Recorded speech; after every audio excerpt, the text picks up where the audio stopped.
Les temps changent, pas que le climat. Cette chronique environnementale est une présentation de Coeco qui est là pour l'amélioration de la qualité de vie, la conservation de l'environnement et le développement durable des collectivités du territoire. Et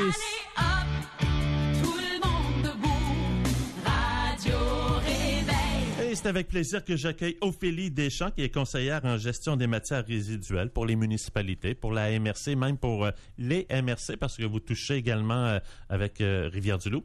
Oui, en effet. On a aussi des contrats avec d'autres MRC au Québec. Exact. Bonjour, Rémi. Bonjour, comment ça va? Ça va bien, merci de m'accueillir. Hey, ça fait plaisir. On va pouvoir échanger là-dessus sur ce fameux bac brun qui rebute tant de gens, mais je veux qu'on démystifie parce qu'il y a des gens qui disent « Ah, ça sert à rien le bac brun à l'usine, il se passe rien. » Exactement. Puis là, l'été s'en vient, oui. Les fréquences de collecte augmentent, oui. mais les désagréments aussi peuvent augmenter. Donc, j'aimerais ça peut-être déboulonner trois mythes du bac brun ce matin qu'on entend souvent. Écoutez, je rencontre beaucoup de citoyens dans le cadre de mon travail. Je rencontre des élus, des employés municipaux, et on entend souvent dire l'usine de biométhanisation ne fonctionne pas. C'est ce que j'entends. C'est un mythe qui persiste, puis on l'explique, je dirais une fois par semaine là chez Coeco à quelqu'un. Donc c'est faux. Je vais vous expliquer un peu l'usine. Dans le fond, il y a deux sous-produits essentiellement qui sortent du processus de biométhanisation. Donc il y en a un qui c'est le digesta, l'autre c'est le biogaz. OK. Donc ça, c'est les deux choses qui sont produites. OK. Alors, le digesta, c'est créé à partir des matières organiques. C'est un terreau, là, tu sais, essentiellement, ça ressemble à du compost. C'est juste que ça apporte un autre nom, étant donné que c'est pas le même processus. Donc, le digesta, lui, il est bel et bien créé et il est bel et bien épandu dans les champs de la région. C'est un engrais de bonne qualité et on l'utilise. Donc, ça fait plusieurs années que c'est en marche. Et donc, ça, je savais pas, on s'imagine si on avait une plateforme de compostage, comme ils ont à beaucoup d'endroits au Québec, ben ça serait la même chose. On transformerait les matières organiques en engrais, on les épandrait dans les champs. Donc, tout ce bout-là, ça fonctionne super bien. Là où le mythe vient, c'est pour le biogaz. Ouais. Alors, le biogaz est bel et bien produit. Oui. Il n'est simplement pas vendu dans le réseau. Okay. Donc, pour l'instant, c'est pas un produit qu'on peut vendre et duquel, l'usine tire un revenu. Ça va venir, mais pour l'instant, donc, ça fonctionne. Et là, il va où? Il s'en va où? Il est brûlé. Donc, au lieu de produire du méthane, qui est un gaz à effet de serre 23 fois, 30 fois plus puissant que le CO2, là, dépendamment des sources, on le brûle, ça produit du CO2. Donc, pour l'environnement, c'est mieux. C'est sûr que c'est pas l'idéal. Idéalement, ça serait vendu, bien sûr, mais étant donné que le processus n'est pas tout à fait terminé, là, on peut brûler le gaz. Donc, essentiellement, c'est beaucoup mieux que d'enfouir les matières organiques. Ça là-dessus, on s'entend. Puis là, je suis surpris. Donc, dans le fond, c'est un peu comme l'usine de, comment on appelle ça à Québec, où est-ce qu'on brûle tout, là? L'incinérateur. C'est un peu comme un incinérateur, mais à version... à l'incinérateur, il brûle les déchets carrément. Tandis que là, c'est vraiment juste le gaz qui est produit de la fermentation qui vont brûler. Ouais, c'est ça. Mais ça, c'est une autre école de pensée parce que dans le fond, c'est plus, je vois, il y a des pays scandinaves, l'incinérateur pour eux, ça devient une source de production d'électricité. Oui, il y a des pays qui décident de faire ça comme ça, effectivement. Exact. Mais on n'en est pas là, mais je voulais laisser le fun. Mais je suis content. Je pensais pas qu'il se produisait quelque chose à cette usine-là, donc mais vous n'êtes pas le seul, donc je suis contente d'en parler ce matin. On va multiplier, donc, dans le fond, nos sources de propagation ce matin. Dans les autres choses qu'on entend dire, c'est que le bac brun, ça coûte cher. Oui, on entend dire ça souvent, le bac brun, ça coûte cher. Et là, je vais être obligée de dire, c'est vrai. Donc, c'est pas faux, c'est vrai, mais il y a des nuances.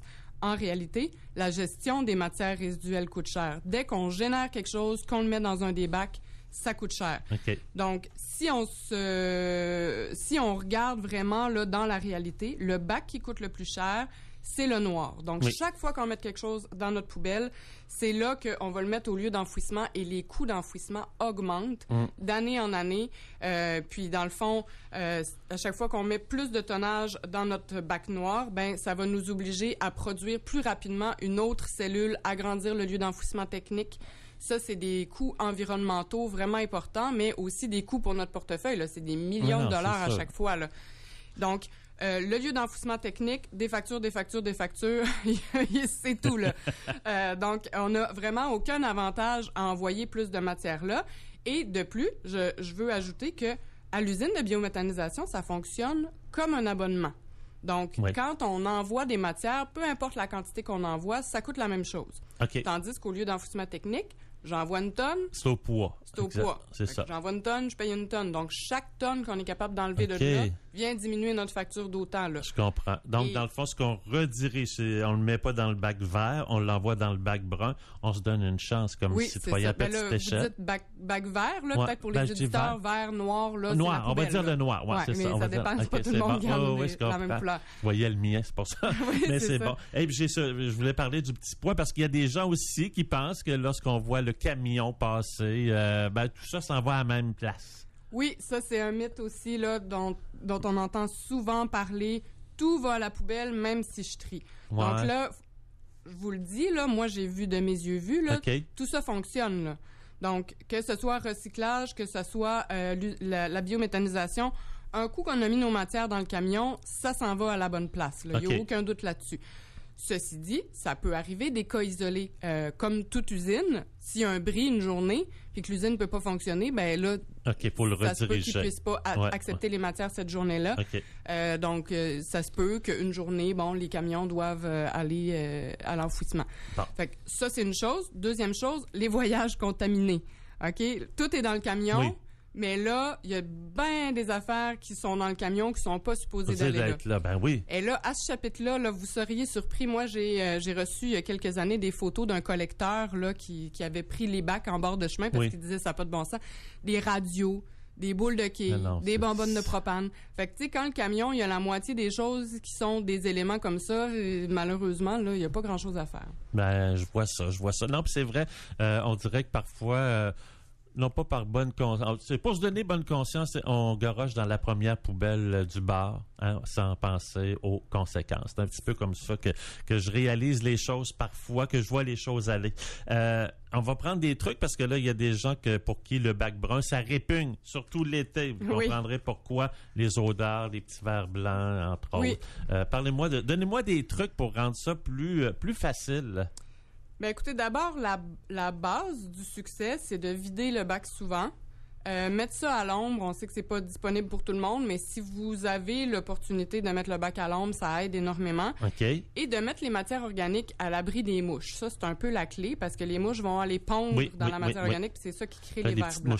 Oui, c'est ça. Donc, si on peut mettre les matières à l'abri, donc là, comment on peut faire? Ben, peut-être que dans notre bac de cuisine, on met du papier journal, on emballe les matières. Ça donne une chance. C'est le jour et la nuit, là, la différence. Ça absorbe, c'est l'élément absorbant, ça fait vraiment une différence. Ensuite, sac de papier, même chose. Donc, ils en vendent, mais vous pouvez prendre ce que vous avez sous la main. Toujours. Si on met les matières en vrac dans le bac, ben on peut les couvrir, peut-être avec un carton, peut-être avec du papier journal, peut-être avec un peu de gazon. Donc, on veut juste que la viande, finalement, soit pas accessible aux mouches pour la ponte. Puis ça fait toute la différence, là, honnêtement. Si les vers viennent à apparaître, on se garde à proximité un petit push-push avec du vinaigre dedans, une petite boîte de bicarbonate de soude. Oui, ça, c'est vrai. Ça, là, ça neutralise assez vite le grouillage, là. Moi, mon truc, je sais pas s'il est bon, là, mais je le fais pour de vrai. Moi, c'est que je mets de l'eau de Javel. Oui, ça peut être ça aussi. OK, bon, ben, je suis content, vous me rassurez. Oui, ça fonctionne. Que l'eau de Javel, là, côté environnemental, là, disons que nous, on propose pas cette solution-là en premier lieu, mais vous ne tapez ça pas ses doigts. Ben oui, ça marche. Je vous le dis, ça sent la piscine dans mon garage. Non, mais c'est ça. C'est que dans le fond, ça, pour de vrai, ça a un effet. L'idée, c'est de l'utiliser avec modération. Là, si on a un petit push-push, on ne vide pas le 4 litres dans le bac. Non. Je vous le dis, non. Ça marche, c'est sûr. Parfait. Mais le truc du vinaigre, je le savais pas. Je le savais pour d'autres affaires, mais dans le fond, vinaigre et bicarbonate de soude, je vais prendre ça en note. Ça nous neutralise ça rapidement. L'autre chose qui est vraiment gagnante, tout ce qui est viande, poisson, si on peut mettre ça au congélateur jusqu'à la collecte. J'en connais qui font ça, oui. Ça, là, ça règle 80% des problèmes. C'est pas disponible pour tout le monde.